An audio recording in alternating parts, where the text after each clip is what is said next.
Hello everybody, it's Kristen. Today I wanted to share a journal that I made for myself for this Christmas. This one is a fabric covered journal, and so it's created kind of in a patchwork style with various Christmas fabrics. I did highlight this Santa because I really love this fabric that I got from Spoonflower. And I'll just put this here if you want to see what it is, the designer, and what I printed it on. I did buy it several years ago, so I don't know if it's still available, but it's super cute, and I have enough of it that I could make a number of these at some point. So when I make these covers, it's fabric on a base of a heavy interfacing by Pellon, which is, I think it's number 72F. It's a thick interfacing, but it makes a cover that it's a soft cover. You can see it's flexible, but it also wraps the journal really nicely. I did put in 2 signatures, and I did a cross stitch binding. Now, I don't know, can you see that? So every section has an X on it all the way up the spine. I haven't done that technique in quite a while, so it took a long time to do it on this one. If I do any more, it might be quicker, but it was a little bit frustrating just to tighten it up as I went along to keep it from being too loose. But I really love how this came out. I did go back in and zigzag on all the seams just for fun, and it makes it easier to, when you do the zigzag around the outside, you need to have, even though it's fused on, you need to have some anchor so that the fabric doesn't shift. So that's why I do all this zigzag quilting that goes all the way through to the inner fabric. And this fabric is I bought fairly recently. I don't know the company, but it's a quilt fabric that you could find in quilt shops. This fabric here is another Spoonflower fabric. This is also a regular quilt shop fabric from Moda Fabrics, and this is kind of scraps from those other fabrics. And then this was the little on the selvage of this house fabric, so I just added that on there. I thought that looked really cute. So anyway, that is the cover. I have this collection of papers that I believe is from Carta Bella. I've had that in my stash for a couple years, I think. But I like the kind of mid-century vibe that it has, so I used a couple of those. This is a book page from a very old vintage children's book. It's a textured paper, and it's a very big sort of pamphlet style book. So I had to cut down the page to have just the part that I wanted on there. I'm obviously featuring Santa, so there's a number of different Santas. If I'm correct, I believe this is from 1949 or something around that time frame, and it may be a lithograph because I've heard that of other booklets from that same time period were lithographed, and that's why the colors are so brilliant on them.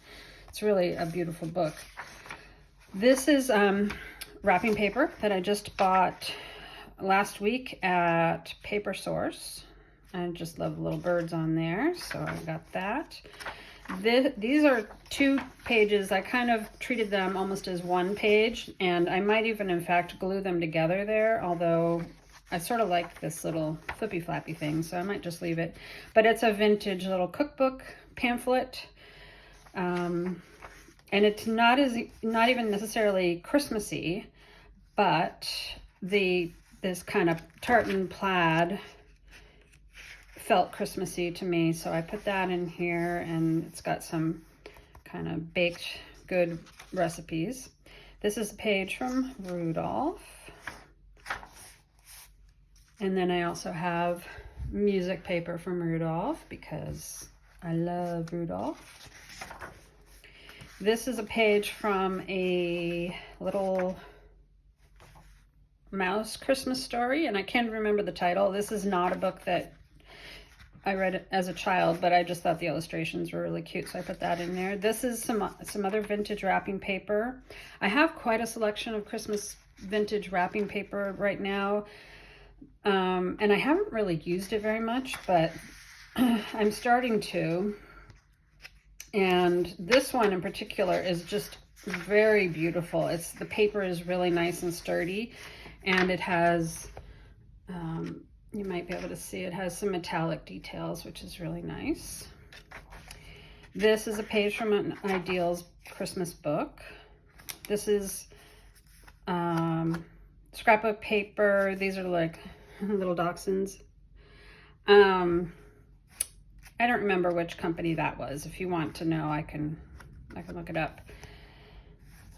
And I made that into a pocket page in the center. So because this is basically like a December daily, I didn't want it to have too many pages, so I did 10 sheets in each signature. So there's 20 sheets altogether, which is 80 pages, which is actually still kind of a lot. But I did put in pocket pages in the two centers of the signatures, so I would have room for Christmas cards. And as I was going through and choosing papers, I also found various little bits and pieces that were left over from other things. This is a scrapbook paper from a long time ago. That might even be, I don't know, 15 or 20 years old. It's pretty old. Anyway, I had that piece left over and I wanted to use it. This is from a greeting card that we got, and I really love the birds in there, so I put that in here. I'm not sure exactly how I'm going to use these pieces of ephemera, but I put them in the pockets so that I would have them.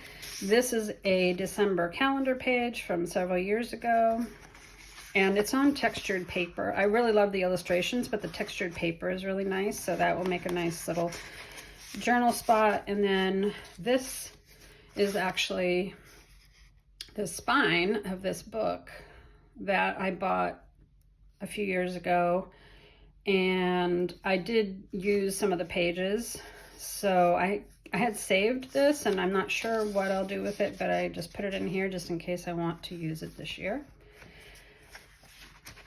So this book is about 6 by 9 inches, which is it's bigger than a lot of my more recent journals, but what I'm hoping is that when I pack it full, you know, this cover will be able to expand quite a lot. You know, it can take a lot of it can take being bulked up, and if I really want to, I can put a ribbon or a piece of fabric to tie around it or something like that.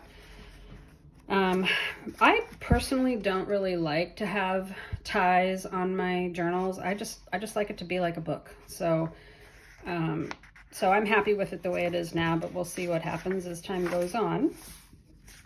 There is a Rudolph again. This is the other half of that little cookbook thing. And I really wanted to use this page because of the cookies on there, but I really wanted to use the upper page because of this plaid. So that's why both of them ended up in this book.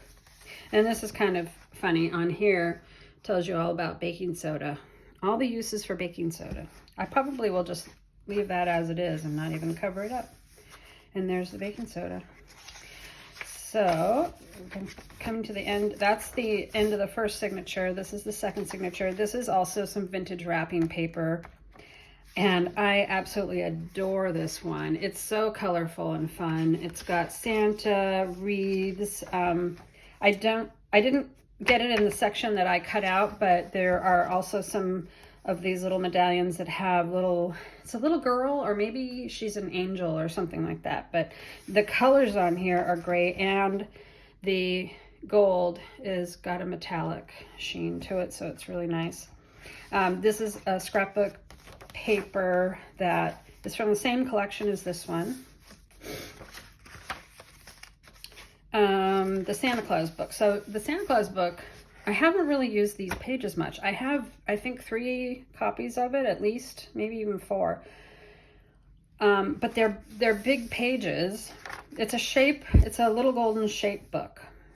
So it, it comes with this shape, but they're big. They're really wide. They don't even fit in my 6x9 journal here. I mean, the height is fine, but the width is too big. So I decided that I would just fold it like that. So you got the Santa there. This is vintage wrapping paper with this Santa that has in his bag, he has a puppy and a kitten. It's really cute. And so what I did was I cut 2 pieces and glued them together. It was actually a very thin, seemed fairly fragile paper. So when I put it together, it makes it a nice weight. This is a piece of vellum with gold detail that I found in my stash. I have no idea where that came from. This is a book page. It's from a poetry book. I think it might have been one illustrated by Gyo Fujikawa, but I just love this little scene and I wanted to have another smaller page, so I put that one in there like that.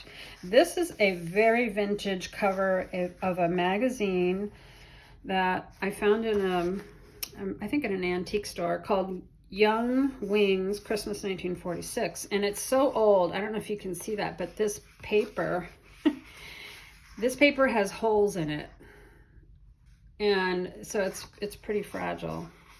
So I'm not sure. I might just have it as decoration in here, but as soon as I saw this, I knew I was going to buy it, and I really love the cover. The pages inside are not as colorful and fun, so I decided to just save the cover for myself because I know for sure that I would appreciate it.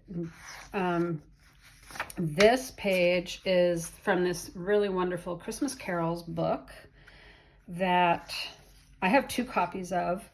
And what's great about it is that it's fully illustrated. So this is actually just the title page. So it doesn't even have any song or music pages in it. It's just got the list of songs that are in it, but it's fully illustrated. So you'll see the image on the other side. This is from a Tommy DePaula illustrated Night Before Christmas book. And what I love about his illustrations is the kind of quilt design elements that he puts in there. So this is actually a bed that you can see the bottom of there. But I really love the colors, and of course there's Santa, and this is featuring Santa, so that works. This is from the same collection as this one. So it's Cartabella, it's got a texture to it, and it has these really fun mid-century vibes. This was actually the top. This 12 by 12 scrapbook had these little houses and shops at the top, but I had to cut them off, so I made them the pockets on the inside. And in here I have, this is not vintage at all. This is a brand new card that it's not even been used, but I love that illustration so much that I want to use it. So I'm going to figure out how I'm going to use it in this book.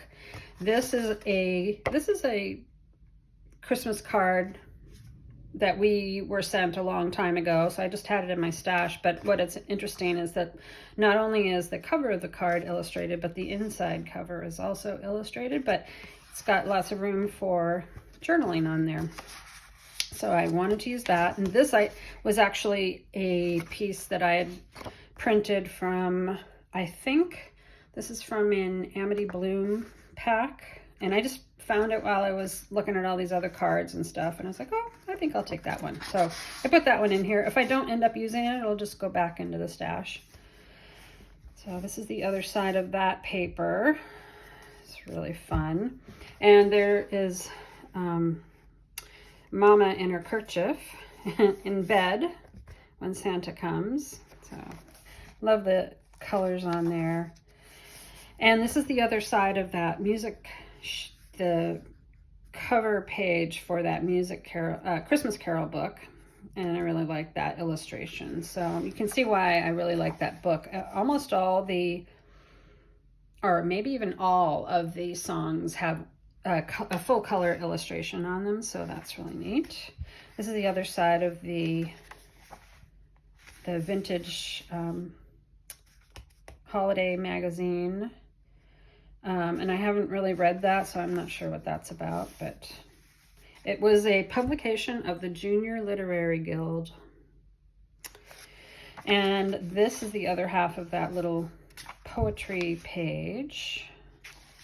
So this poem starts on the other side and goes to here. I haven't read that either, so I'll have to read that at some point. This is that Santa wrapping paper, and it's just so cute with the little kitten and puppy there. And the other half of this paper. Now, I love that illustration. This page, I'm not sure that I will keep that. I may cover it up. It's cute, but it doesn't necessarily really go with this journal, so I would be okay covering that. Now this is just loose. This is a greeting card, the front of a greeting card that I have saved for years and years. I mean, I don't even know how long I've had this. Just could be 20 years. But it's so cute. I just love the little dog and the snowman and, you know, the tree and everything. It's got glittery details, and so I think it's adorable. I've been wanting to use it in something, and I thought maybe this is it. So what I might do is make this a flap that comes down, but I'm just tucking it in here so that I don't forget about it. There's the back, and then the back of the book. So that is it for this one. I might possibly make future fabric covered journals, but I don't know if that's going to happen this year. It takes quite a long time to make the cover, and I'm just getting kind of tired. So I don't know. You know, I would love if anybody wants to comment about whether this style of journal is something that you like. That would be helpful for me to know. I make Christmas journals of all different kinds of styles, and I'm kind of sort of finding my way to my favorite ones, and this is certainly one of my favorites. Although if I were to make these to sell, I probably wouldn't do this binding. I would just make it a simple single signature journal with a 3-hole or 5-hole pamphlet stitch on the binding. That would just make it so much easier to do. But anyway, if this kind of thing appeals to you, let me know, and I will think about it for the future. All right, I think that's it for today. I will see you in the next one. Thanks. Bye.